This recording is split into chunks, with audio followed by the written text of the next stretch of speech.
Muchas gracias a los que se han unido.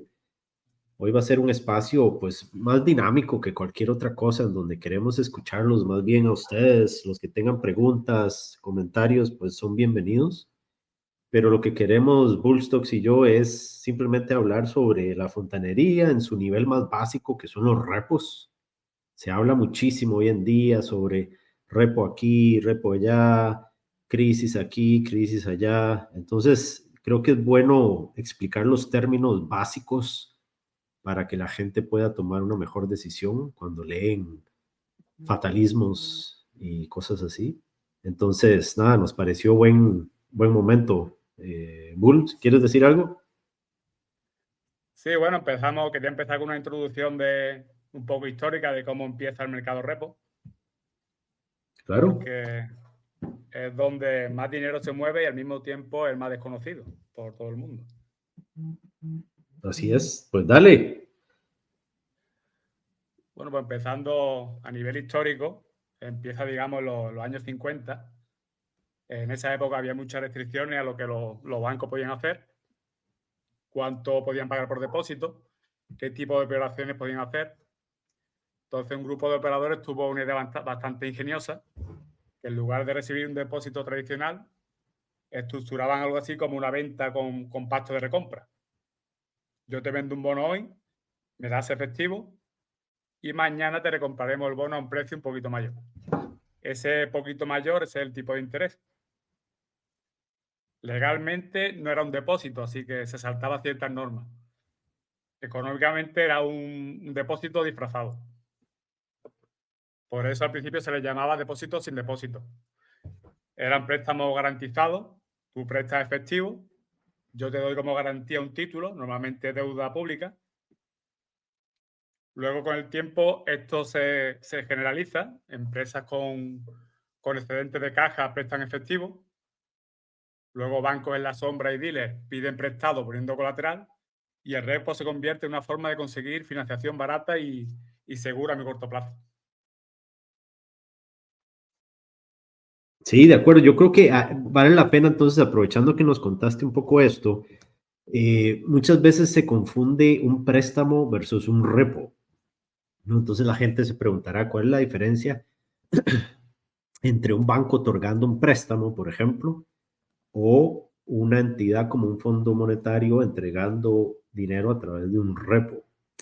Y usualmente, y les digo porque esto es lo que hago yo día a día en el trabajo, estructurar repos, no en mercados desarrollados, sino en mercados emergentes, pero la operativa es pues bastante parecida y consiste en que en un préstamo usualmente el deudor, pongamos dos ejemplos de dos bancos, el banco inversor y el banco deudor. El banco deudor en el préstamo usualmente si pone un colateral o una garantía para garantizar ese dinero que está recibiendo, muchas veces ese activo no sale del balance del banco deudor o queda pignorado o restringido, pero en el balance del banco deudor.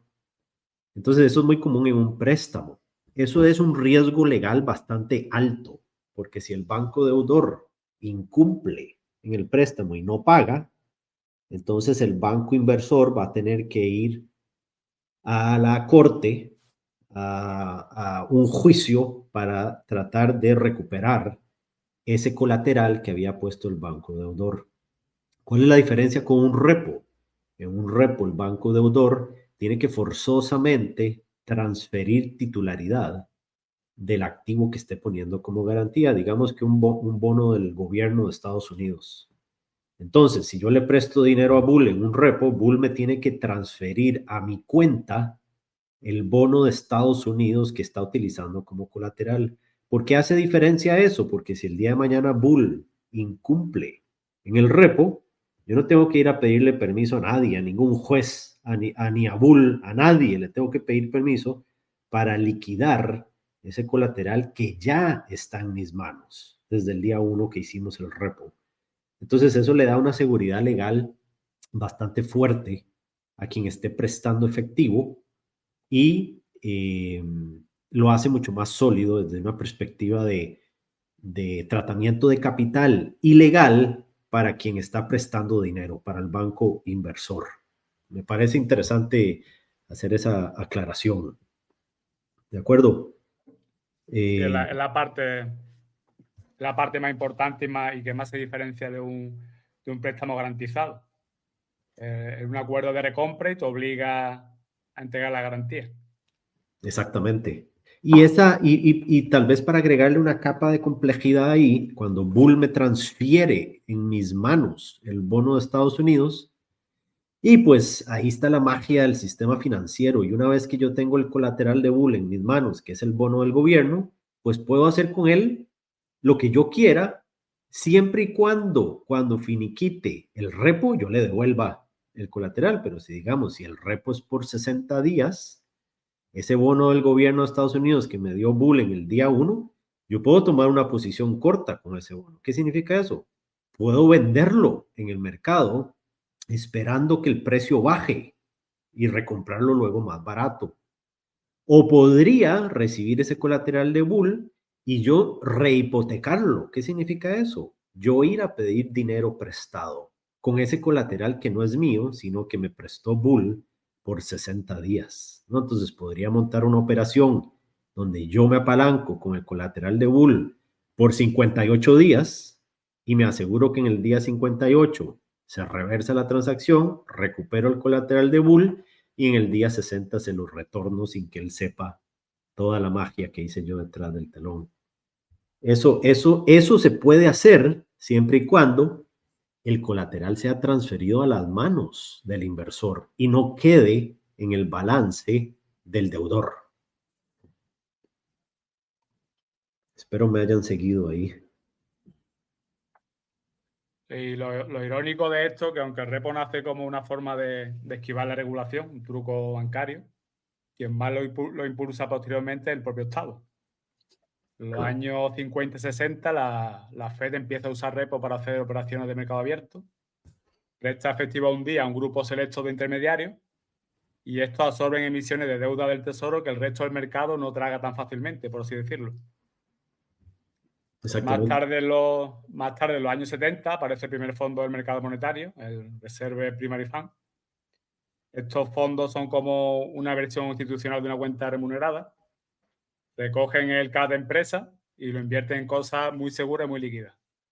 ¿Qué queda perfecto para esto? Pues los repos respaldados por letras del tesoro. Luego, posteriormente, en los años 90, el Congreso amplía la famosa sección 13 de la ley de la FED, que permite que el Banco Central respalde a los intermediarios no bancarios en crisis. La banca de la sombra recibe un respaldo implícito del Banco Central, básicamente. El resultado es que los fondos monetarios empiezan a tratar los repos casi como depósito bancario y los intermediarios del mercado de repo empiezan a actuar cada vez más como bancos, pero sin ser bancos. Lo que llamamos, digamos, la banca en la sombra.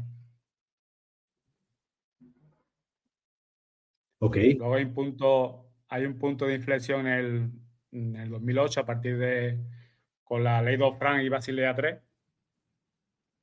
porque todo funciona bien hasta que llega el 2008, cuando peta Lehman Brothers, que no solo se unen algunos bancos, sino que se congela el mercado repo.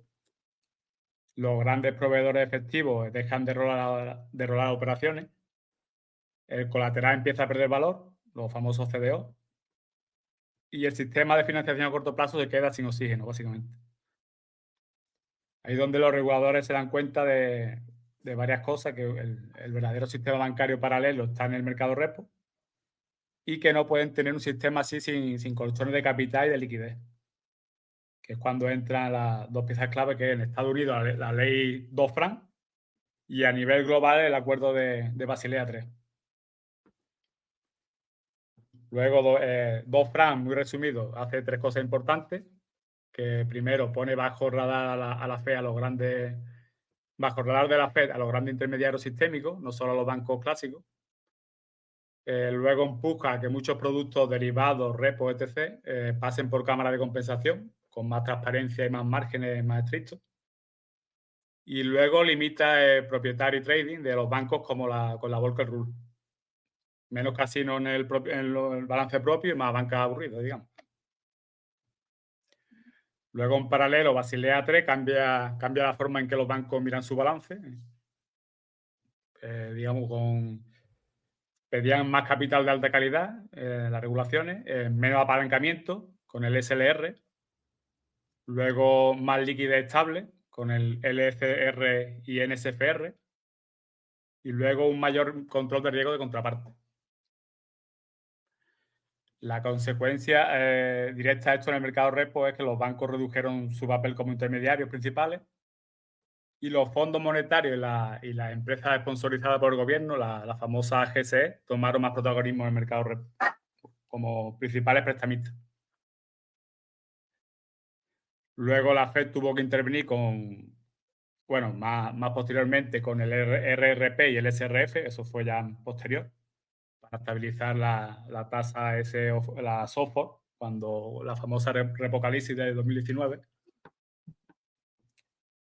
Pero bueno, en resumen, que Basilea III y Dodd-Frank hacen que el balance bancario sea más caro a nivel regulatorio y la intermediación con repo pues consuma más capital y el sistema se desplace más hacia fondos monetarios, o sea, la GCE, y luego una Reserva Federal que ya no solo mira el mercado, sino que se convierte en contraparte directa de medio mundo a través del RRP y el SRF, tan famoso estos últimos días. Sí, y tal vez traigámoslo a tierra un poco, Bull.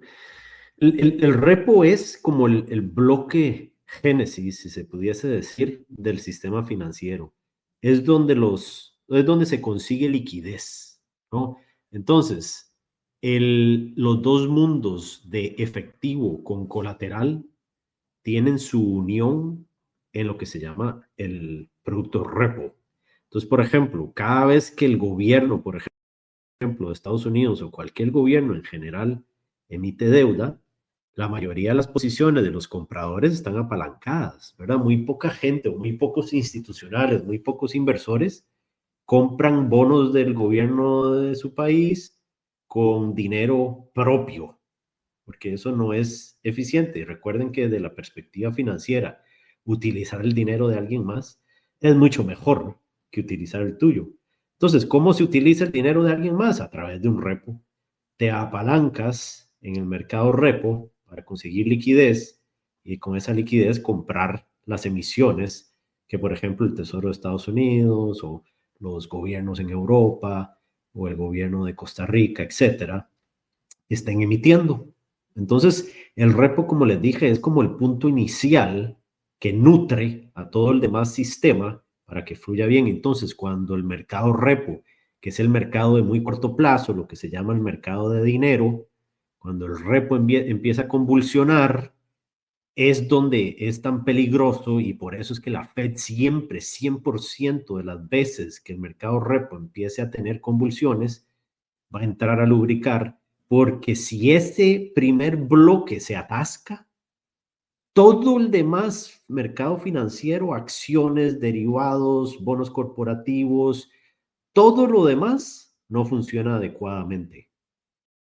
Entonces, por eso, de ahí la importancia de este mercado repo, y por eso es que hoy en día se escucha tanto, se lee tanto en X sobre si la tasa software hizo tal cosa, si la tasa del programa de repos inversos de la Fed está en tanto nivel, si el Fed Fund de la Reserva Federal bajó o subió, etcétera, porque todas esas tasas pertenecen al mundo del mercado de dinero, o sea, del repo y de los mercados de muy corto plazo, ¿no? Entonces, por eso es que hoy tenemos esta conversación, porque los repos, como he dicho yo, un hilo, son el alma del sistema financiero.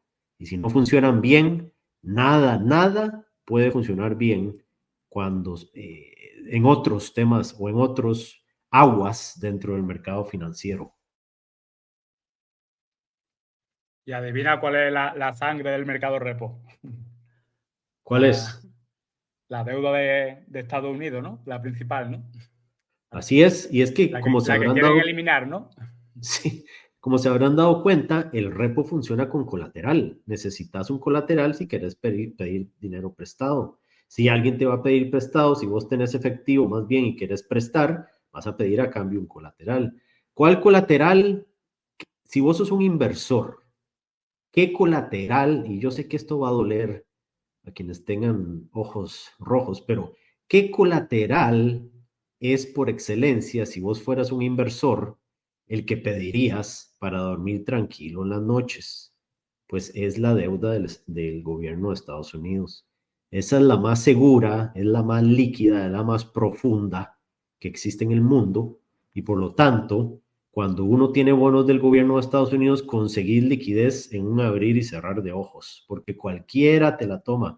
No, pero ¿se puede usar Bitcoin? Sí, sí se puede usar Bitcoin, no estoy diciendo que no. Lo que sucede es que con Bitcoin no vas a conseguir la misma liquidez que con un bono del gobierno de Estados Unidos. Entonces, por ejemplo, si vos tenés $100 de un bono del gobierno de Estados Unidos y tenés $100 de Bitcoin y querés pedir prestado contra esos colaterales, de los $100 del gobierno de Estados Unidos te van a dar $98 de préstamo. En el Bitcoin te van a dar, no sé, $50 contra esos $100 de Bitcoin. Entonces, ¿por qué? Porque entre más riesgoso y más volátil y menos líquido sea el colateral que estás usando, menos dinero vas a recibir contra ese activo, ¿no? Entonces, de ahí lo que dice Bull, que la sangre o el colateral pristino que existe en el mundo es la deuda de Estados Unidos. Entonces, quienes gritan a los cuatro vientos que esa deuda el gobierno de Estados Unidos tiene que repagarla o no emitir más a lo Milei, lo que están diciendo es queremos que el mercado de repos convulsione y queremos destrucción masiva sobre todo el mercado financiero sin importar cuál sea el activo, cripto, acciones, bonos, bancos, todo se ve afectado si la sangre, el corazón no está generando la cantidad adecuada de sangre. Eso es lo que dijo Bull. Pero bueno, tenemos una gran alternativa. Podemos coger la hipoteca, damos muchas hipotecas, las titulizamos y volvemos a vender CDO como colateral. A ver qué pasa, ¿no? A lo mejor es mejor el colateral privado, no sé. Sí, entonces aquí justo lo que Bull está diciendo es que en los repos hay colaterales públicos o colaterales privados. Los públicos son emitidos por gobiernos o entidades gubernamentales y los privados son emitidos por el gobierno privado. Todo activo se puede usar como colateral, todo, sin importar. Ahí nadie discrimina. Lo que va a hacer diferencia es cuánto te prestan contra ese colateral, como ya vimos. Entonces, muchas veces lo que se hace en el sistema financiero es que si yo soy un inversor y he recibido colaterales de Bull, de Nancy, de Carlos, yo puedo empaquetar todos esos colaterales que he recibido de ellos y puedo crear un bono, por ejemplo, sintético, que refleje los movimientos que tienen los activos subyacentes dentro de esa cesta. Y eso fue lo que se hizo en el 2008 y lo hemos visto todos en la famosa película The Big Short, etcétera. Eso se llama titularización de activos. Entonces, ¿qué se puede titularizar en el mundo? Todo, pero escúchenme bien, todo que tenga flujos se puede utilizar para crear un activo nuevo. Entonces, por ejemplo, ¿qué facturas que una empresa tenga por cobrar? Esas facturas que tenés por cobrar en tu empresa, podés ponerlas en una cesta, convertirla en un bono e ir a pedir dinero contra ese colateral. Tarjetas de crédito dentro de los bancos. Todos los meses que hay que pagar tu tarjeta de crédito, todos los clientes de ese banco, esos flujos futuros se pueden titularizar, convertirlo en un bono e ir al mundo financiero a pedir dinero contra ese colateral. Entonces, ¿qué les quiero decir con todo esto? Que es mágico el sistema financiero. A mí me apasiona y me parece increíble la ingeniería que hay detrás. Puede que guste, puede que no guste lo que estoy contando, pero no deja de ser fascinante. Bueno, pues continuando con lo que iba comentando, ya también nace después la tasa, la SOFR, que es una tasa de referencia basada en operaciones reales sobre los repos, sobre el mercado repo, que sustituye al LIBOR que era no garantizada y ahora se convierte actualmente en el termómetro oficial, que es el que tiene que básicamente refleja cuánto cuesta financiarse en el mercado repo. Pero tal vez explicar la diferencia entre software y LIBOR, Bull, y después le damos la palabra a Diego que quiere decir algo. Diego Paredes. Sí, el LIBOR era la antigua tasa que usaban los bancos, pero no era garantizada, a diferencia del software que se basa en tasa garantizada con colateral. La antigua no. Entonces se dieron cuenta de que la software era más segura sobre todo después de la ley Dodd-Frank y Basilea III. Así es. Básicamente la diferencia. Sí, yo creo que para fortalecer ese punto, Bull, después del 2008 el mundo empezó a ser un mundo financiero que no tenía confianza entre las contrapartes. Antes del 2008 se hacían financiamientos contra confianza. Sí, yo sé que Bull me va a pagar, no le voy a pedir nada de colateral. Después del 2008, con el detonante que hubo en el mercado financiero, las partes no se confían entre sí, además la regulación fuerza a que haya colateral de por medio. Entonces vivimos ahora en un mundo colaterizado donde si quieres financiamiento, forzosamente tenés que poner un activo. Vamos a ver, Diego, te doy la palabra para que nos digas tu pregunta o tu comentario y luego seguimos explicando.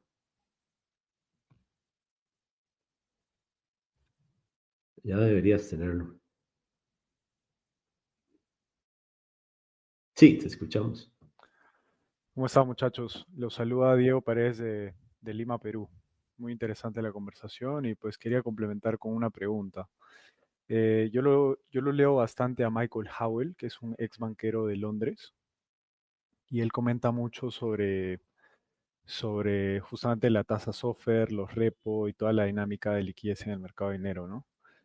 Pero hay algo que no termino de entender a pesar de que investigo, que es el spread entre el SOFR y los futuros de la tasa de interés de corto plazo, o sea, el ZQ1, ¿no?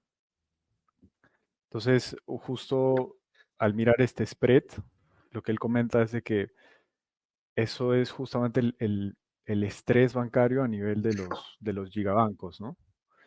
Eh, y ahora, dado que hay como una política monetaria un poco más expansiva, bueno, eso se trata de comunicar, ¿no?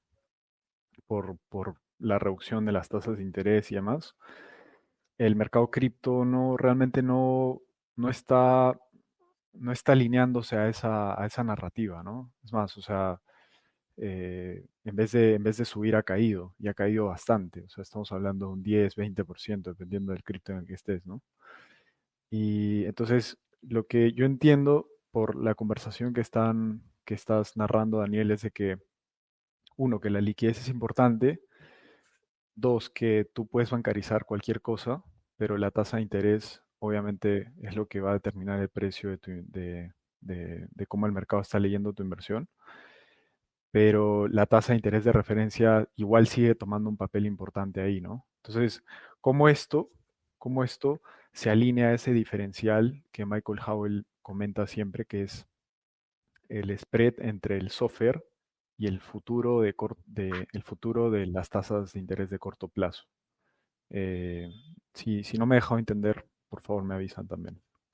Gracias, Diego. Y no sé, Bull, si querés tomar el ZQ1, o sea, aquí podemos hablar, hay infinitas tasas y términos para diferentes tasas. Entonces es bien difícil saber, el ZQ1 es esto, o el ZQ489.000 Sí, está en otro. el Pero ZQ1, sí. lo que podemos hablar, Bull, es software versus Fed Funds. ¿Qué indican Eso es. esos dos? Es el futuro de los Fed Funds, lo que él se refiere. Sí. Y bueno, esa tasa ya está prácticamente muerta. Esa tasa la utilizan los bancos extranjeros para arbitrar con el IORB. Lo que hacen los FHLB no tienen acceso al IORB. Entonces lo que hacen, prestan a los bancos extranjeros y esos bancos extranjeros luego lo invierten en IORB. Digamos que ganan el dinero con ese spread con esa diferencia, aprovechando que los FHLB no tienen acceso al IORB. Pero Entonces eso lo haría más interesante, ¿no? Porque ahí Claro, ese sería es el principal motivo ahora mismo. La tasa eso, está... o sea, Porque eso sería el euro market, entonces. El Sí, euro bueno, son dólar bancos market. de fuera de Estados Unidos principalmente que eso, que arbitran ellos entre la tasa de los Fed Funds y la tasa del IORB, que siempre suele estar por encima. Hasta ahora mismo a 3,90 y los Fed Funds hasta a 3,87. Entonces, con esos diferenciales juegan ellos y arbitran. Pero claro, ahora mismo mueve diariamente unos 80, lo he visto antes, unos 87 billones al día y el software mueve más de 4 trillones al día. Entonces, mucha diferencia se utiliza básicamente para eso. Pero bueno, Vale. ahora cuando los Claro. FHLB pueden invertir en el mercado repo y cuando la tasa software sube por encima del IORB, están incentivados en prestar en el mercado repo el efectivo y no tanto en prestarlo a los bancos extranjeros para que arbitren. O sea, tienen más poder de negociación y por eso ha subido un poquito la tasa de los Fed Funds. Pero vamos, el motivo es ese, de que los FHLB al subir el software le incentiva a prestar efectivo en mercado repo y no a ellos. No sé, ya así con eso te aclaro un poco. No, bastante, demasiado. De hecho, ya por el hecho de diferenciar entre qué mercado es el que está arbitrando con esa tasa, me da bastante información. Gracias. Sí, con Sí, gusto, Diego. Y Michael Howell lo conocemos bien, es, por lo menos para mí, es como mi mentor o mi gurú del sistema financiero. Y una anécdota rapidísima, logré tomarme un café en su oficina en Londres y es tan buena persona como lo es analista de mercados. ¿Qué hablas? Qué sueño, ¿ah? Sí. Qué sueño, es una locura.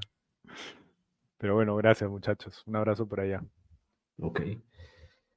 Eh, Tal vez, Bull, ¿por qué no conversas un poquito sobre el famoso reverse repo, el repo inverso de la Reserva Federal que está llegando a cero y la gente se rasga las vestiduras también?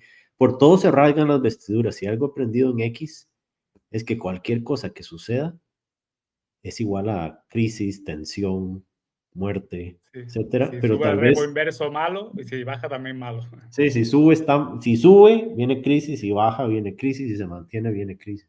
Pero ¿por qué no nos explicas un poquito qué es el RRP? Sí, el mercado repo básicamente tiene tiene 3 segmentos privados y luego tiene uno público entre comillas, porque realmente tiene acceso los primary dealers y fondos monetarios y demás. Y ellos marcan un corredor de tasa que diga, el suelo lo marca, digamos, el RRP, que está ahora mismo en 3,75, y el techo, aunque luego tampoco así porque pasa por arriba muchas veces, como ha pasado esta vez, sería el SRF. Entonces, si falta, digamos, si faltan letras del tesoro donde no pueden invertir los fondos monetarios, prefieren ellos invertir en el RRP, que es lo que pasó, ¿no? 2021 creo que fue, que subió un montón. O 2022, que dejaron de emitir letras del tesoro y ellos están obligados a invertir en activos líquidos. O si hay exceso de efectivo en el tripartito, porque, bueno, pasa muchas veces al final de mes, final de trimestre, los primary dealers, por motivo regulatorio de balance, que no pueden tienen, digamos que maquillan los balances en esa época, ellos no aceptan el efectivo de los fondos monetarios, entonces se ven obligados los fondos monetarios a invertirlo en el RRP.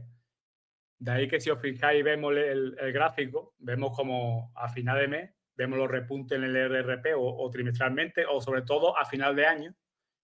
Y es porque por temas regulatorios, sobre todo los bancos también europeos, extranjeros, que tienen una regulación diferente a los americanos, presentan los cierres, digamos, cierres trimestrales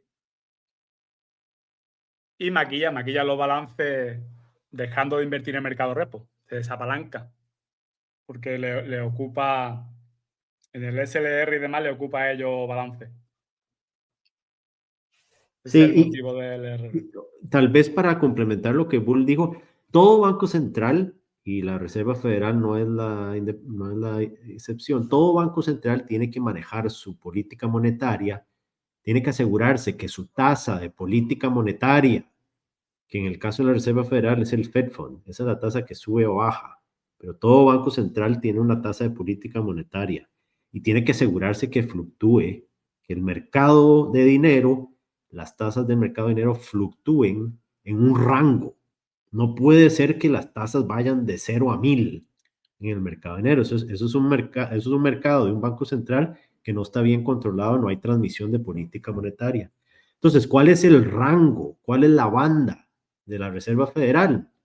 El piso, como bien dijo Bull, es lo que la Reserva Federal paga a quien le deposita en el RRP. Entonces, si alguien tiene exceso de dinero y quiere ir a colocárselo a la Reserva Federal para que ese dinero duerma en arcas de la Reserva Federal esa noche, ¿verdad? No hay mejor riesgo donde puede dormir ese dinero. Entonces, la Reserva Federal paga una tasa y esa es la tasa piso. ¿Por qué piso? Porque nadie en sus 5 sentidos va a depositar su dinero en una tasa por debajo de lo que la Reserva Federal pague. ¿Verdad? Hace sentido eso. Entonces ahí crea un piso. ¿Y cuál es el techo? Lo que la Reserva Federal cobra si alguien necesita dinero en su facilidad de liquidez que se le denomina la SRF, que es el Standing Repo Facility.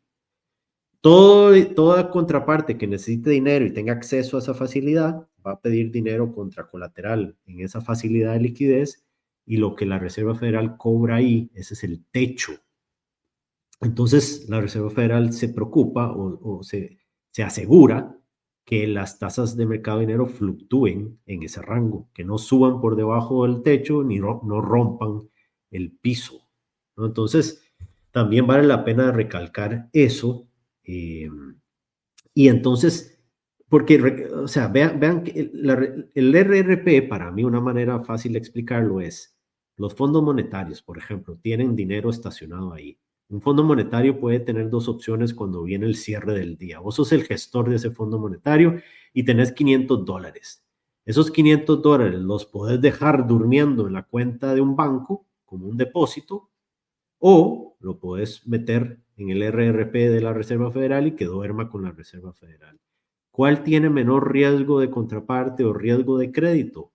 Por muchísimo que se quede en la Reserva Federal, ¿verdad? Porque si duerme en el banco comercial y el banco comercial en esa noche revienta, hasta luego depósito, ¿verdad? Entonces, por eso es que el RRP es tan utilizado y llegó a estar en niveles de trillones de dólares y hoy en día está pues bastante bajo y es cuando los fondos monetarios dejan de estacionar dinero en la Reserva Federal y lo utilizan para varias otras cosas. Puede ser, como dijo Bull, comprar letras de corto plazo del tesoro o invertir en repos en los mercados, dar liquidez en el mercado de repos y entonces no lo estacionan en el RRP. Bull, ¿querés comentar algo ahí? Sí, que de ahí también la importancia de que el Tesoro emita deuda de corto plazo y no de largo plazo, porque los fondos monetarios necesitan, claro, el colateral general, digamos, son bonos de menos de 10 años y no podrían prestar efectivo si el Tesoro solo emitiera a 20 años, por ejemplo. Sería un problema. Exacto. Y mucha gente, tal vez aprovechando, mucha gente me ha preguntado, viene una crisis como en la repocalipsis de liquidez. Y mi respuesta es, no lo creo porque este año o esta vez la Reserva Federal tiene el SRF, que es una facilidad de liquidez nueva que no existía durante el repocalipsis, ¿no? Entonces, si hay convulsiones en el mercado, la Reserva Federal tiene facilidades que permiten disparar liquidez a todas las contrapartes elegibles que puedan accesar a ella. Entonces, también me preguntan, ¿viene QE? Para empezar a hablar de algo interesante que todos tienen en su cabeza. ¿Viene el QE? Tampoco. Para mí el QE es una política que la Reserva Federal aplicará cuando los tipos hayan tocado cero, cuando estén en cero y no se puedan bajar más los tipos porque a Estados Unidos no le gusta tener tipos negativos. Ahí es donde el QE tiene un efecto interesante. Recuerden que la Reserva Federal o bancos centrales tienen control sobre dos tipos de precios. El primero es el precio del dinero a través de la tasa de política monetaria. Al subir o bajar tasas, cambian el precio del dinero. Y el segundo es la liquidez. La liquidez es a través del balance de los bancos centrales. Cuando incrementan su balance, están en teoría creciendo la liquidez. Bueno, depende de cómo la crezcan, pero digamos que a modo general están creciendo la liquidez y cuando reducen su balance, están secando la liquidez, ¿verdad? No están uno a uno, pero dejémoslo así por ahora. Entonces yo no veo que venga el QE pronto. Frenar el QT no es igual a QE, ¿verdad? Es importante aclarar eso. Y no lo veo sucediendo en el corto plazo. Ya la Reserva Federal dio pistas de qué va a hacer, va a dejar vencer MBS, que son créditos hipotecarios que la Reserva Federal tiene y que no quiere tener en su balance. Y si vencen $15 de MBS, va a comprar $15 de letras de corto plazo. Ese es el mecanismo que va a utilizar. Pero tal vez mi opinión, no sé si Bull o los demás comparten, es que yo no veo el QE viniendo en el corto plazo. No, QE no, porque ya comentaron que la idea era mantenerse en reservas amplias. Estábamos en reserva abundante, o sea, por encima. Pero que quizás sí que a lo mejor tendría que expandir el balance, pero no con QE, sino con operaciones de mercado abierto, con RMO, pero no con QE. Exacto. Y me hace mucha gracia ver que el Tesoro va a empezar a emitir o va a lanzar cheques que se lee ahora, ¿verdad? Con los aranceles, la administración va a dar $2,000 a la gente, se lee ahí y la gente dice, bienvenido el QE, no QE. Pero, ¿cómo? ¿Qué tiene que ver uno con lo otro? ¿Verdad? Lo que quiero decir es que ahora lo que se mueva se le llama QE. Eso me hace bastante gracia, la verdad. Y me recuerda el meme que Bullstocks pone a cada rato, que es, voy a ver qué están diciendo mis quants. Y luego la cara del perro asustado cuando ve el ordenador. Perdón, a mí me da mucha gracia eso. Pero vamos a darle el espacio a, creo que era Pablo. Ya lo tenés listo. Vale, sí. Sí, esto que estás comentando, lo comentaba también John Aldecoa en el space que hizo con Gustavo hace unos días. Y entonces lo que quiere hacer la FED es reducir la duración, dejando vencer los MBS y comprando letras. Pero entonces el motivo de que quiera hacer eso, de reducir la duración, puede ser porque quiere aumentar la liquidez en el mercado repo, porque tiene que haber más deuda a corto plazo. O sea, porque tiene un perfil de deuda de títulos demasiado largos y quiere que haya más deuda a corto plazo en el mercado. Bull, todo tuyo. Sí, la reducción del vencimiento medio del BAN, de la Reserva Federal. Eso es lo que lo explicó el otro día John Aldecoa muy bien, que les permite, claro, hacer letras del tesoro, simplemente si quieren reducir balance, simplemente dejan de comprar, no tienen que esperar. Los MBS son de 20 años, 10, 30 años. Las letras simplemente dejan de comprar y reducir el balance. O si quieren aumentarlo, compran letras del tesoro y lo aumentan. Digamos que es como lo hacían antes del 2008. Era una forma más rápida de hacerlo. Sí. Claro, o sea, quieren normalizar un poco el tema este, ¿no? O sea, volver a lo que hacían cuando las cosas todavía funcionaban bien. Sí, y déjame agregar ahí, Pablo, excelente lo que dijo Bull. Y vean cómo finalizar QT no es igual a QE, porque pensalo mecánicamente. La Reserva Federal quiere deshacerse de activos de muy largo plazo, o sea, los hipotecarios que tienen su balance, ¿verdad?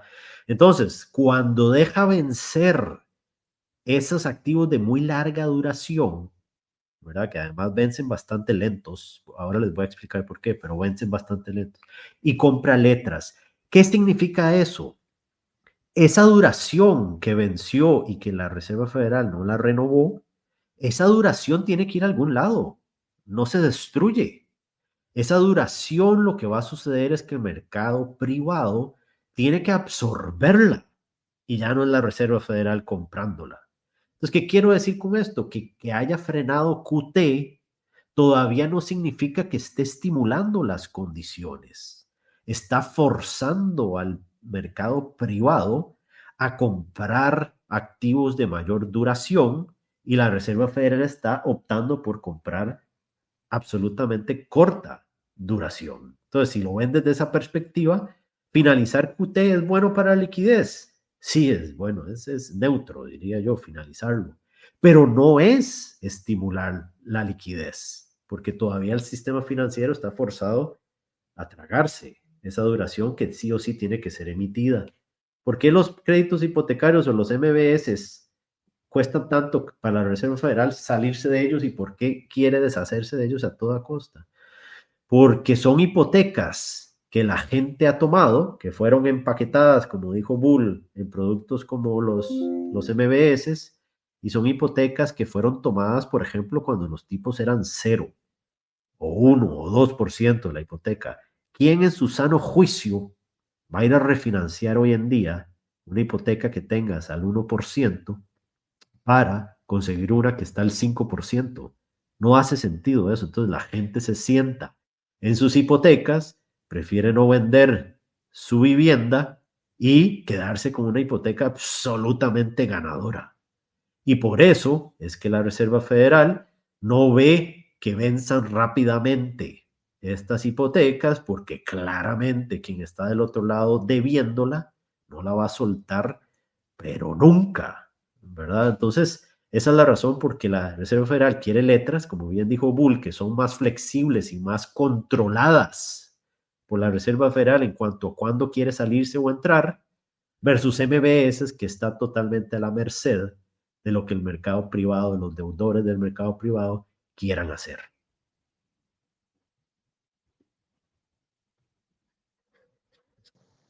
Perfecto, genial.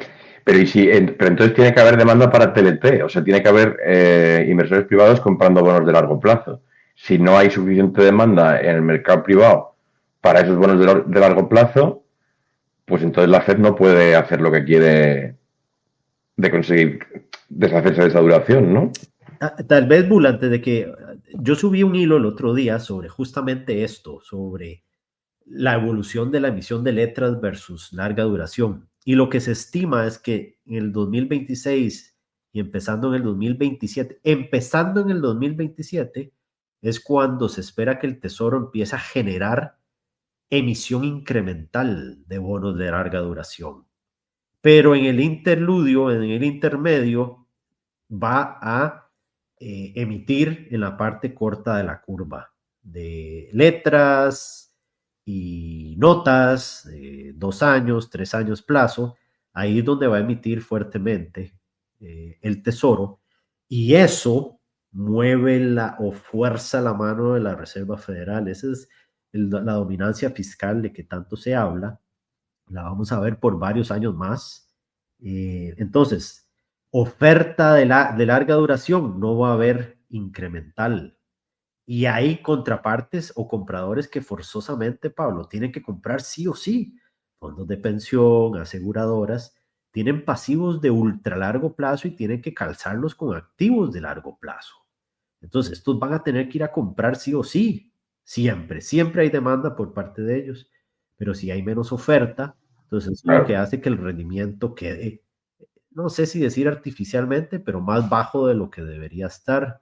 Y el Tesoro sí se va a inclinar por emitir en la parte corta de la curva y ya va a tener un comprador nuevo en forma de la Reserva Federal.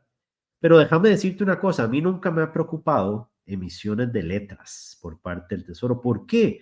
Porque ese es el mercado privado, absolutamente la recibe con brazos abiertos. Los bancos comerciales los compran con brazos abiertos porque les calza perfectamente sus pasivos en forma de depósitos de corto plazo.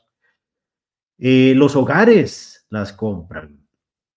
Los corporativos las compran. Entonces, las letras es lo más parecido a dinero que existe en la jerarquía de dinerabilidad. Entonces, por eso a mí nunca me da, la gente se rasga las vestiduras de nuevo cuando hay emisión de letras, porque va a haber crisis de liquidez y no hay demanda, nadie las va a comprar. Y yo digo, wow, o sea, que dime que no entiendes el sistema sin decirme que no entiendes el sistema, ¿verdad? Pero entonces, creo que por ahí va la estrategia de ambos, el Tesoro y la Reserva Federal. Bull, ¿qué pensás? Sí, luego otra parte interesante que ya lo comentamos en el anterior SPACE, allá por abril, que inviertan en letras del Tesoro y luego aparte con la ley Genius de que obligan a las stablecoins, ¿no?, que estén respaldadas por activos muy líquidos como letras del Tesoro. Eso desinvierte la curva y hace que sea más incentiva a Japón, por ejemplo, que compre deuda americana. Pues ellos necesitan, si compran con cobertura, ahora mismo, por ejemplo, necesitan que esté 200 puntos básicos por encima del corto plazo. Entonces, una estrategia buena también, es una buena jugada la que están haciendo, la verdad. Sí, estoy de acuerdo. Estoy de acuerdo. Una curva invertida es dañino para el sistema. Una curva con una pendiente positiva es sano para todo el sistema financiero, ¿no? Especialmente para los bancos y quienes se apalancan en la parte corta de la curva para comprar en la parte larga de la curva. Y ese apalancamiento en la parte corta de la curva, adivinen en qué formato es, con repos. Entonces aquí volvemos al tema o al eje central de esta conversación y la importancia de esto. No sé si hay más preguntas o comentarios. Sí, yo te quería preguntar, Daniel, que entonces, si consiguen poner la curva steepening, podríamos volver a llegar a tipos cero. O sea, ahora mí me parece imposible, ¿no?, que bajen los tipos de interés de la FED por debajo del 3 o el 2,5. Pero entonces sí sería posible que volviéramos a tipos cero. Y hipotéticamente a QE, pero bueno, eso ya dentro de más tiempo. Pero en el corto medio plazo, ¿podríamos volver a ver tipos cero? Yo no lo veo, honestamente. O sea, yo veo a la economía de Estados Unidos creciendo al 4% recientemente anualizado, que salió hace poco el dato. Yo veo el empleo de Estados Unidos mostrando cierta suavidad, pero no crisis.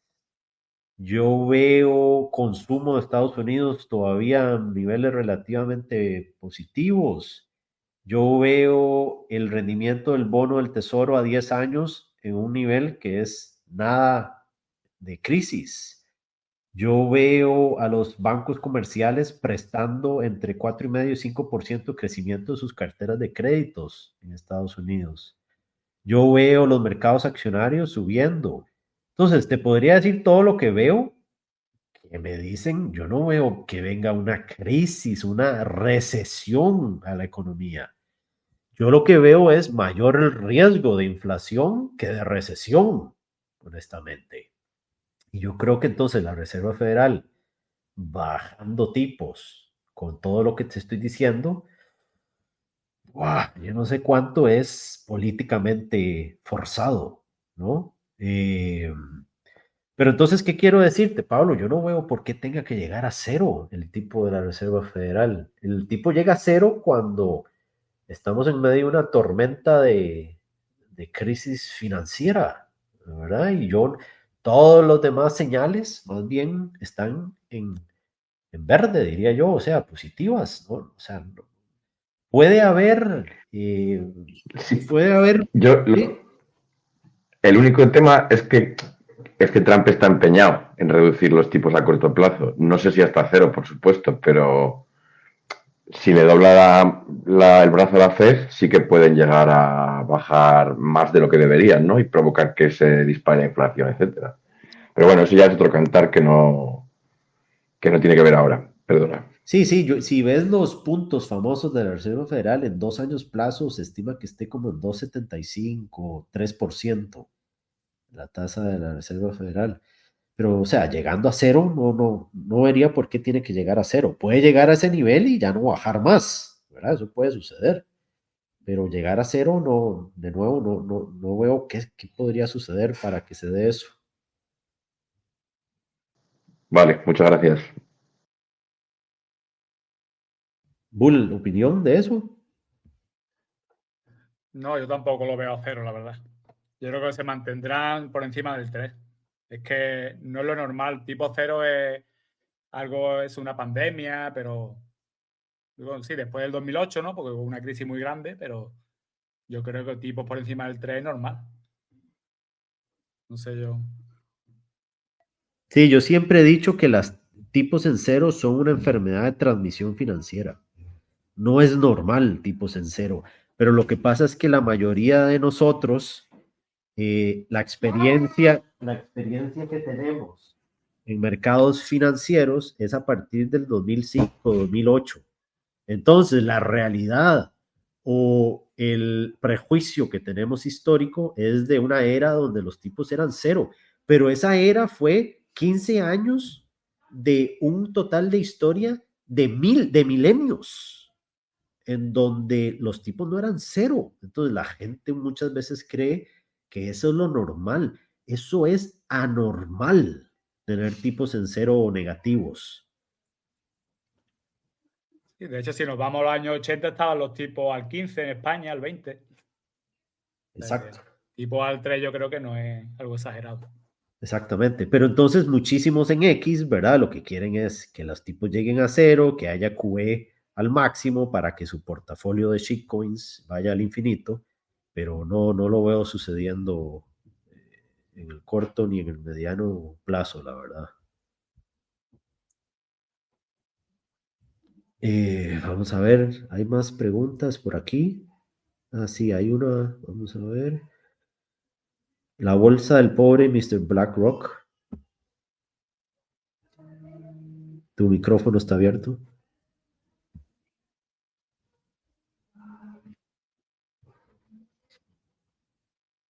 Bull, Buenas tenía una tardes, ¿qué tal? pregunta. Muy buenas tardes. Bueno, mi nombre es Mr. BlackRock y dentro de mi ignorancia sobre la fontanería financiera, me ha llamado la atención y a través también de conocer recientemente por parte de don Lorenzo Ramírez, un post de Bull del 9 de noviembre hablando de los TRS, por una parte, y a través de don Lorenzo Ramírez hablando de los SRT. Entonces, más que nada, intentar yo de una manera entenderlo a través de vosotros, pero básicamente lo que entiendo yo por esto es que están haciendo paquetitos de deuda de mierda de pequeñas, pequeñas empresas y vendiéndolas a institucionales con bastante apalancamiento, y es un poquito lo que estaban haciendo también en 2008.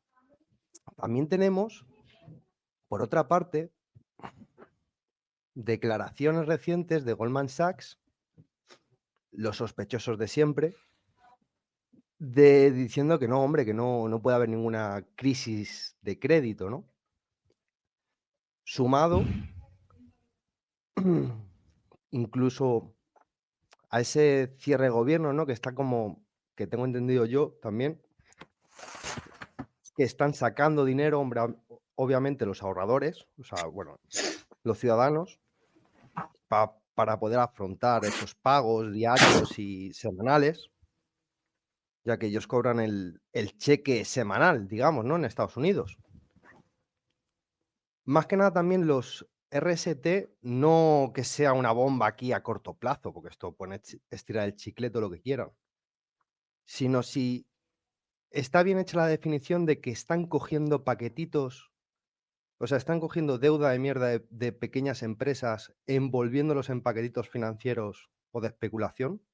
No sé si sabéis algo de esto o cómo no lo podéis explicar. Vamos a ver, empaquetar, como les dije, titularizaciones son tan viejas como las piedras, BlackRock. Entonces, Eso es una práctica. Y es una práctica, yo sé que esto va a doler escucharlo, pero es una práctica bastante buena en el mercado financiero. ¿Por qué? Porque si lo ves desde la perspectiva positiva, ¿verdad? Quitémonos nuestros prejuicios un momento. Un banco que otorga préstamos a pymes puede llegar a tener un máximo de préstamos hasta que llega a sus ratios de capital máximos, se topen sus ratios y ya no pueda prestar más. Entonces, ¿qué pasa? Los bancos usualmente prestan, empaquetan, venden, abren espacio en balance y empecemos de nuevo. Y quien compra esos paquetes de préstamos a pymes son entidades que no pueden dar préstamos a pymes. No tienen la infraestructura para ir a prestarle a pymes. Entonces prefieren con brazos abiertos comprar estos productos ya terminados y que les da exposición a pymes. Y las pymes son beneficiadas porque entonces el banco tiene espacio para seguir prestando. Entonces, si se dan cuenta, es algo positivo para todo el ecosistema. El problema se da, como bien dice el señor Howell, el problema se da cuando hay un detonante en el refinanciamiento de esas posiciones. Cuando el deudor deja de pagar o cuando el banco llega a la fecha de vencimiento de ese préstamo a un pyme y no le renueva. Y la pyme no tiene dinero para pagar planillas, para pagar empleados, para pagar proveedores, etc. Toda crisis se podría decir que es una crisis de liquidez o de refinanciamiento de pasivos, de deuda. Entonces, todo esto te lo digo, Blackrock, para que sepas que esto no es algo que se hace hoy en día, se hace desde hace muchísimo tiempo. En los 80 empezó este tema de empaquetar, ¿verdad? Y Esto es más viejo que el hilo negro, ¿no? Claro. claro, entonces lo que pasa es que los titulares, nunca leerás un titular de esto que te estoy diciendo. Los titulares de estos empaquetamientos que vas a leer es cuando estalla algo, ¿verdad? Entonces estalla algo y claro, los malos de la película, los villanos, son quienes crean estas estructuras, ¿no, tío? Estas estructuras generan lo que dijo Bull, que es sangre a todo el ecosistema del cuerpo en forma de la economía real, en forma de crédito a la economía real, ¿no? Entonces creo que vale la pena, pues también mencionar las bondades de estos productos. Pero claro, desde un punto de vista de la escuela austriaca, todo depende de si esa deuda se utiliza para algo que crea valor o si esa deuda se utiliza para algo que después no puede ser respaldado por ahorro, o sea, por dinero real, o sea, es deuda. Entonces, si es, lo que pasó en 2008 fue que se creó una bola de deuda, pero que no era rentable realmente. O sea, si tú tienes que cubrir lo de las empresas zombie, tienes que cumplir como mínimo tus gastos financieros, pues si resulta que te has endeudado en una inversión que no te da una rentabilidad superior al coste de tu endeudamiento, empiezan las quiebras empresariales. O sea, el aumento de... El que se mejore la capacidad de financiación es bueno, pero que los agentes económicos utilicen esa deuda para formar burbujas es lo malo. Ya, sí, pues sí. No voy a refutar un libro de texto, Pablo, eso es lo que dice el libro de texto. Los austriacos tienen razón en eso. Yo creo que yo siempre me he preguntado por qué los austriacos no sacan un lineamiento que diga hacia dónde tiene que prestarse los fondos, ¿verdad? Porque son pro libertad, pero libertad bajo ciertas condiciones. Es lo que siempre me he dado cuenta. Pero, ¿qué quiero decir? Olvídate de esto que te acabo de decir. Sí, de hecho, yo diría que las crisis de liquidez no vienen por parte de la creación de dinero del gobierno, vienen por parte de la creación de dinero de los bancos comerciales, vienen de parte de la creación de dinero o del apalancamiento del sector privado, cuando las condiciones son laxas y se presta para cualquier proyecto. Que no tenga rentabilidades específicas o tal, Entonces sí, ahí hay un problema de refinanciamiento cuando llegue el momento. Y entonces ahí es donde hemos visto muchísimos detonantes, muchísimos ejemplos históricos, etcétera. Entonces, en mi opinión, es más riesgoso el riesgo de crédito que se genera con la creación de dinero del sector privado que la creación de dinero del sector público. Bull, ¿alguna opinión? Sí, la diferencia, el sector público, respaldado por Estados Unidos, es muy difícil de que ese colateral, o sea, de que haya un impago, ¿no?, de la deuda. Sin embargo, como vimos en 2008, que estaba respaldado por hipotecas, que claro, el mundo se mueve por incentivos. Si el incentivo de los bancos para titulizar hipotecas era dar hipotecas, daban hipotecas a alguien que ganaba 1.000 euros, una hipoteca de 700, cosa que ahora es impensable. Al final, ¿qué pasó? Pues no pagaban la hipoteca, esos CDO perdieron el valor y se fue toda la mierda, ¿no? Exactamente. Por eso la importancia, lo que dice con los austriacos también, que defienden el sector privado. Si no hay colateral del sector público, inventarán uno privado. Puede ser CDO o puede inventar uno nuevo, pero buscarán la manera de... Al final el mundo se mueve por incentivo. Y que será de mucha peor calidad, claro, es lo que quieres decir. O sea, lo que quieres decir es que es mucho mejor que vivamos en un mundo colateralizado con bonos del Estado americano, que si el Estado americano deja de emitir bonos, lo que va a sustituir a ese colateral va a ser toda una mierda. Déjame ahí. Vamos a ver, el colateral del sector privado no es mierda. Lo que pasa es que no tiene un componente que tiene los bonos del gobierno, por ejemplo, y es el componente anticíclico que tiene los bonos del gobierno de Estados Unidos, por ejemplo. ¿Qué significa eso? Que cuando los tiempos están bien y la economía crece y tal, todos son genios cuando crearon colaterales privados. Los colaterales no han perdido precio, los colaterales siguen subiendo de precio, las empresas que respaldan esos colaterales les está yendo bien.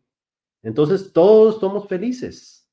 Pero cuando llega una recesión o una convulsión del mercado financiero, estos colaterales privados van a comportarse de la misma manera o son procíclicos a la economía. Entonces, cuando la economía empieza a entrar en crisis, deja de crecer, hay recesión, etcétera, adivina qué le va a suceder a estos colaterales que por atrás tienen empresas que necesitan vender y ahora tienen menores ventas porque hay recesión.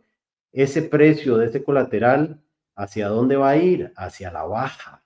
Y ahí es donde se detonan las famosas llamadas a margen en posiciones apalancadas, porque el colateral que se utilizó, que en su momento pudo haber sido AAA, sí, claro, pudo haber sido una empresa como Apple respaldando ese colateral, pero cuando viene una recesión, todas van a ser golpeadas. Y ahí es donde el componente anticíclico del gobierno vale muchísimo.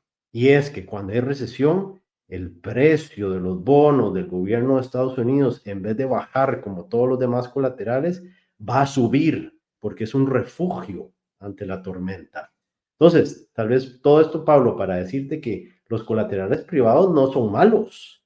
Lo que pasa es que no tienen ese componente anticíclico que es como un seguro cuando las cosas empiezan a andar mal. Claro, sí, sí, perfectamente entendido. Muy buena explicación, muchas gracias. Vamos a ver, tenemos una solicitud por parte del señor Aarón. Qué gusto, Aarón, tenerte aquí. Ya está tu micrófono abierto.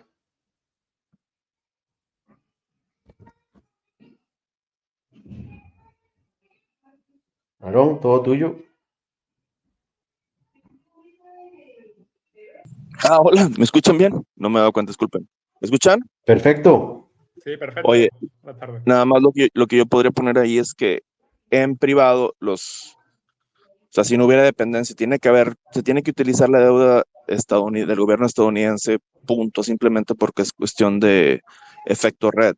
Todo el mundo está acostumbrado a eso, por lo tanto la demanda más estable durante una recesión es más, hasta cuando no hay recesiones, es muy estable. Ujú. Entonces, pase lo que pase, la demanda de deuda estadounidense va a ser bien alta y muy estable. Entonces, se tiene que utilizar ahorita, pase lo que pase, como se tiene que utilizar el dólar, pase lo que pase, porque es el que toma por efecto red. Ahora, en un mundo completamente privado, donde digamos que podamos sustituirlo de manera muy simple, el colateral seguro que no pierde valor en una recesión, siempre van a ser papel comercial de compañías de altas ventas, principalmente de consumo como tipo Walmart o no sé, lo que ustedes quieran, compañías que sus ventas no caen mucho durante la recesión, que normalmente son compañías, supermercados principalmente, compañías que están muy cercas al consumo, y la razón por la cual el papel comercial, que es normalmente a 3 meses,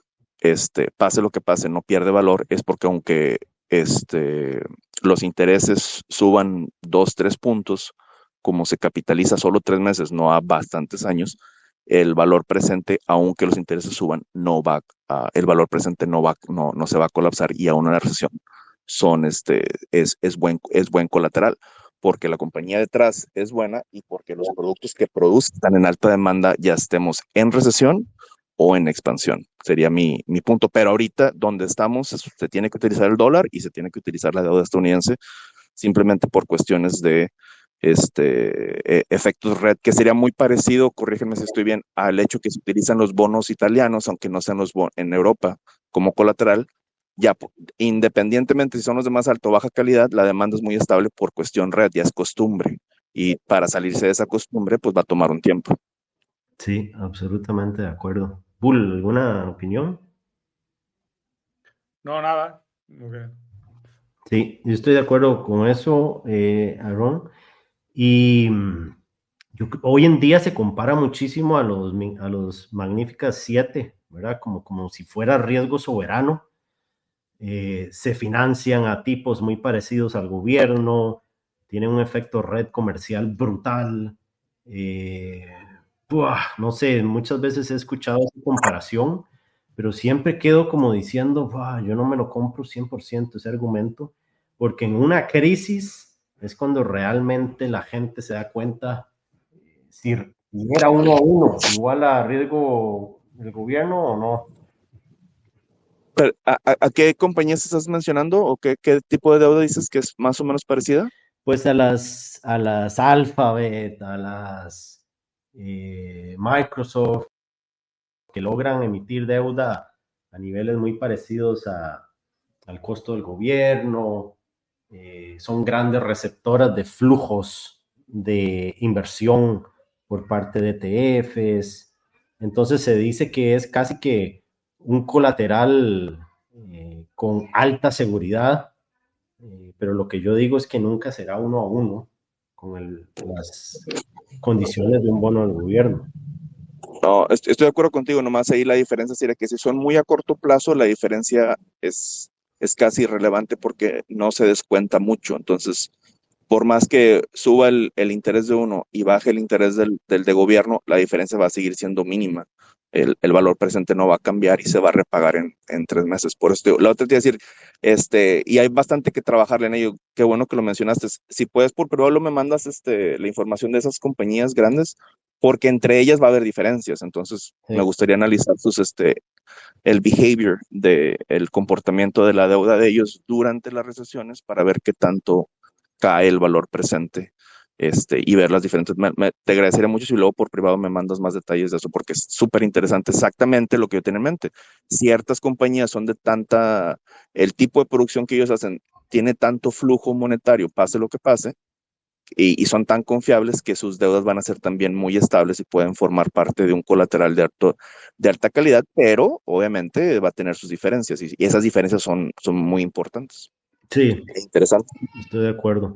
Pero si yo fuera un institucional en Estados Unidos y compro deuda de muy corto plazo, 15 días, 30 días de Microsoft, no sé, yo no me expondría a ese riesgo de crédito, que a los 15 días o 30 días me repague la deuda completamente, el papel comercial, ¿no? Yo estaría totalmente estacionado en letras del tesoro. Sí, no, ahorita es muy difícil moverse completamente por cuestiones de efecto red. Pase lo que pase, la estabilidad de la demanda de gobierno estadounidense es muy estable en estos momentos. Ahora, hay otras que están un poquito abajo y esas son las interesantes a investigar. Sí, de acuerdo. Muchas gracias, Aaron. Siempre un placer escucharte. Y tenemos también siempre un libro de escuchamos. Buenas tardes, ¿qué tal? ¿Cómo están? Un saludo a toda la sala. Luigi, aquí de este lado. Bueno, Daniel, paso primero que nada a saludar, agradecer por todo lo que compartes. A ti te conocí hace algún tiempo atrás en el podcast. Supongo que aquí estamos en camaradería y se puede compartir con inversión racional. Te conocí ahí, la verdad que aprecié mucho el dominio que tienes de la liquidez en todo concepto y eso es formidable, formidable.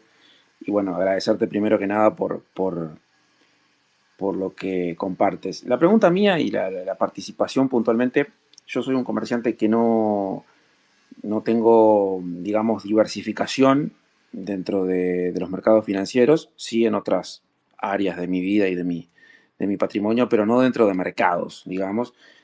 Simplemente a nivel de manejo de capital de riesgo me especializo en dos divisas y las comercio, en foreign exchange y te quería hacer una pregunta respecto al oro puntualmente, que es un instrumento en el cual poco a poco me voy interiorizando.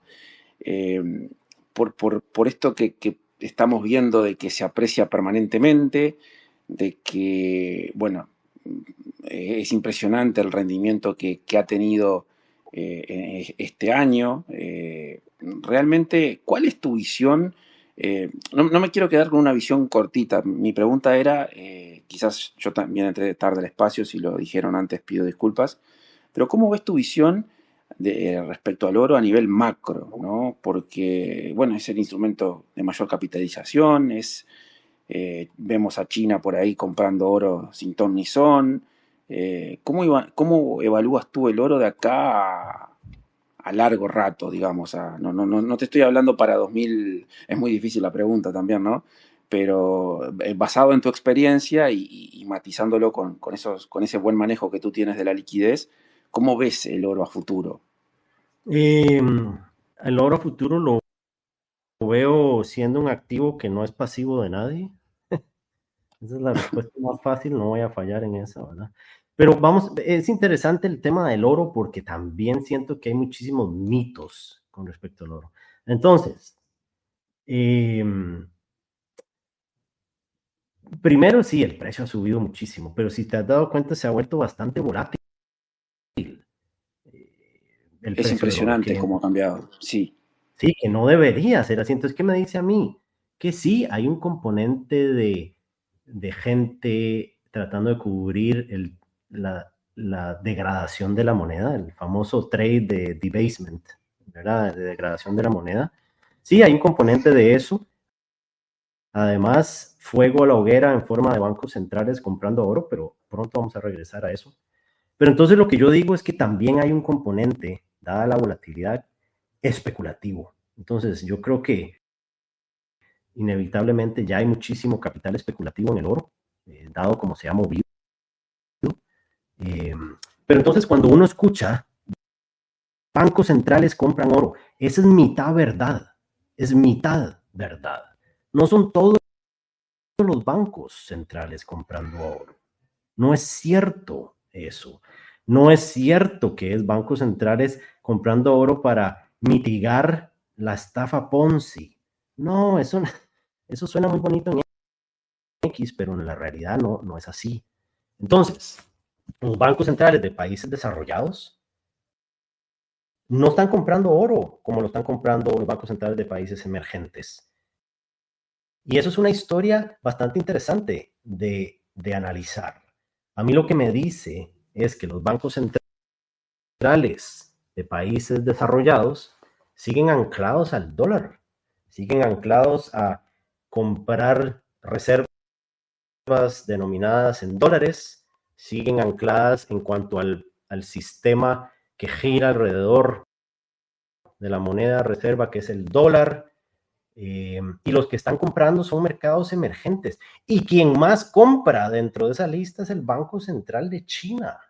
Entonces, se escucha, el Banco Central de China está comprando oro porque desdolarización y fin de la estafa Ponzi dólar. No, otra vez, suena muy bonito en X y eso genera muchísimos seguidores, pero no es cierto.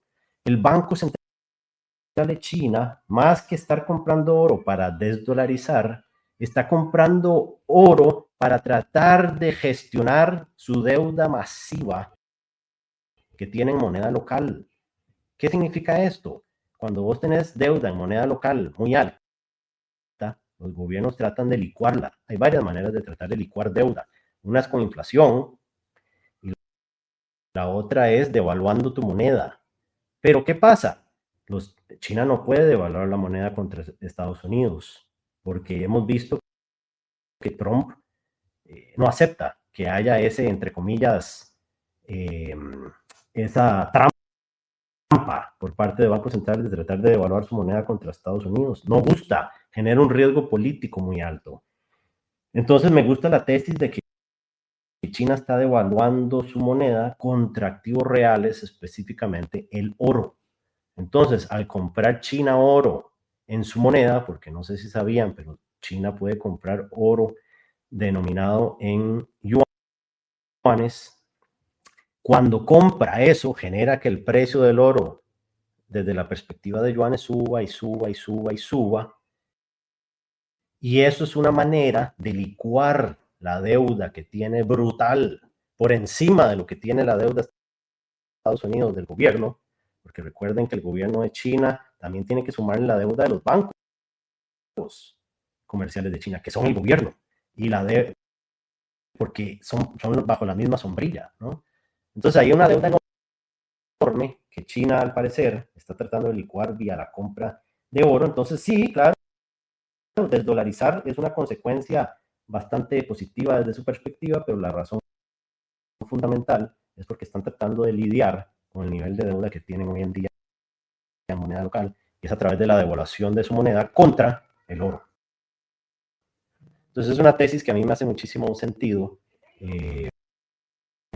Y entonces ahí es donde uno ve que los mercados emergentes están comprando oro. Sí, especialmente China, como les dije.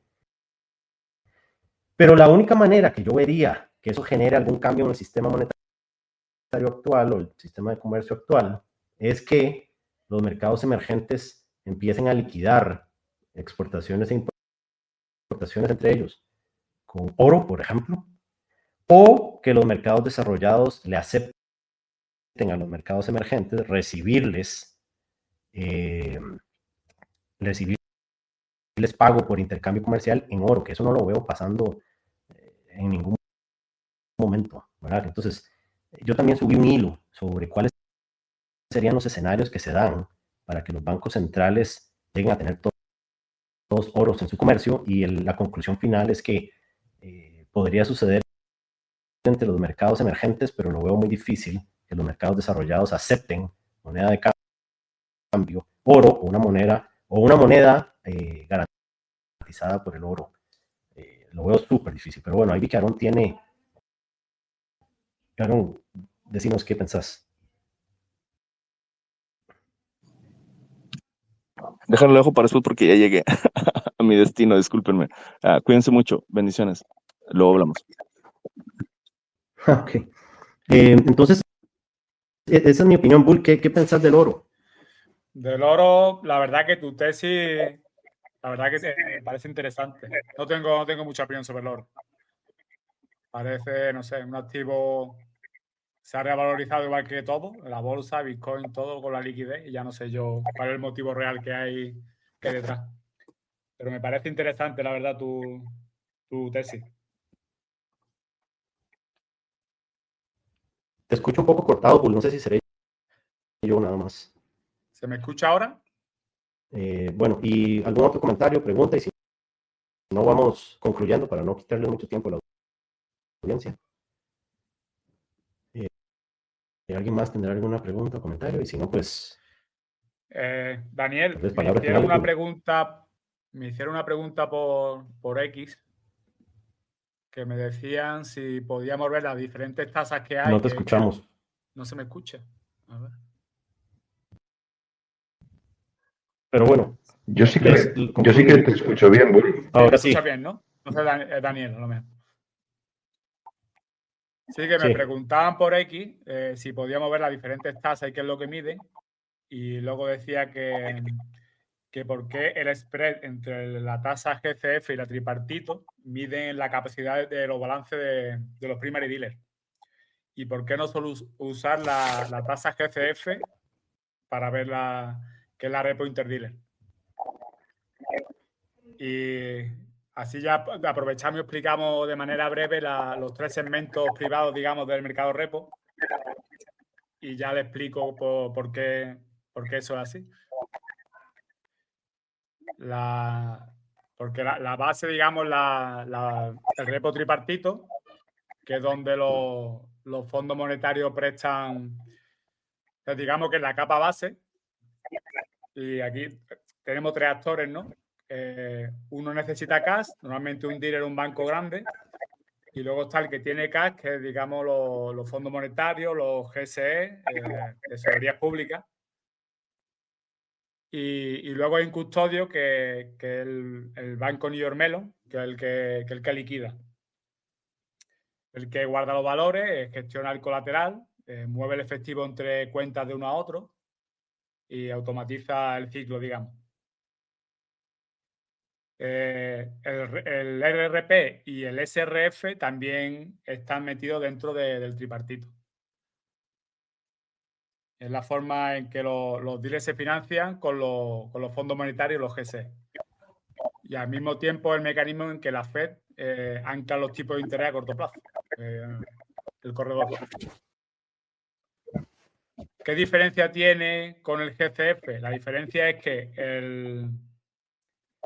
el tripartito no está compensado, o sea, las posiciones no netean, y en el GCF sí. Entonces, cuando por temas regulatorios los balances están congestionados, por así decirlo, de los dealers, no aceptan el efectivo, ya que en el tripartito, como no netea, no compensa, y ahí es cuando la tasa de tripartito baja y al mismo tiempo la GCF sube porque tampoco se prestan entre sí. Ellos no aceptan el efectivo de los fondos monetarios, tampoco se prestan entre ellos. Y ahí es donde el spread se amplía. De ahí que ese spread es el que marque la congestión de los balances. A la respuesta que me preguntaron de por qué ese spread marcaba la congestión. Okay, Bull. No sé por qué yo te escucho súper cortado, pero debo ser yo. Y bueno, luego creo que nos sería hemos extendido bastante. No sé si hay algo final que quieras decir, Bull. Sí. Si no, nos despedimos. No, esas son las 2 tasas, digamos, del tripartito. Luego la GCF es ya el siguiente nivel entre dealers. Bull, no te y escucho. la tercera capa. ¿Me escucháis los demás? Yo sí. Vale, entonces Daniel, que tiene. ¿Tú me escuchas a mí, Daniel? Sí, a Daniel se lo escucha como medio entrecortado.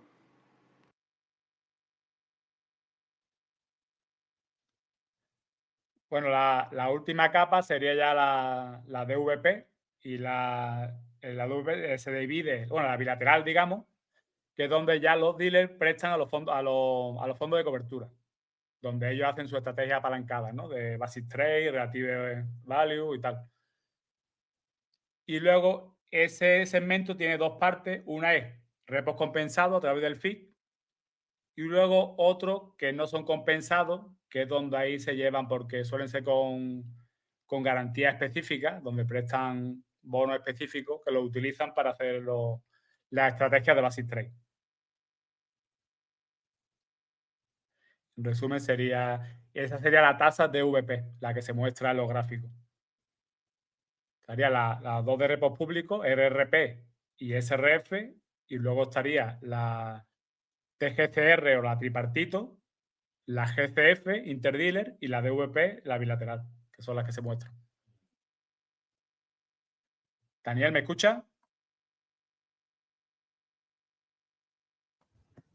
De acuerdo. Bueno, no sé si me escuchan bien, creo que estoy teniendo problemas técnicos yo. Pero yo creo que lo podríamos dejar aquí, Bull, si te parece bien, porque nos hemos extendido bastante. Y nada, darle gracias a todos los que compartieron con nosotros hoy y ver si lo podemos hacer más frecuente, porque recuerden el nombre de Bull Stocks, para mí es un talento que van a escuchar muchísimo más de él. Así que un gusto compartir con él. Muchas gracias, Daniel. Que sí, ya por hoy yo creo que está bien. Esto era para responderle que me preguntaron sobre la diferencia de las tasas y ya si aprovechamos y explicábamos los varios segmentos que tiene el mercado repo. Ya para otro día, si quieres, pues aprovechamos y profundizamos un poco más.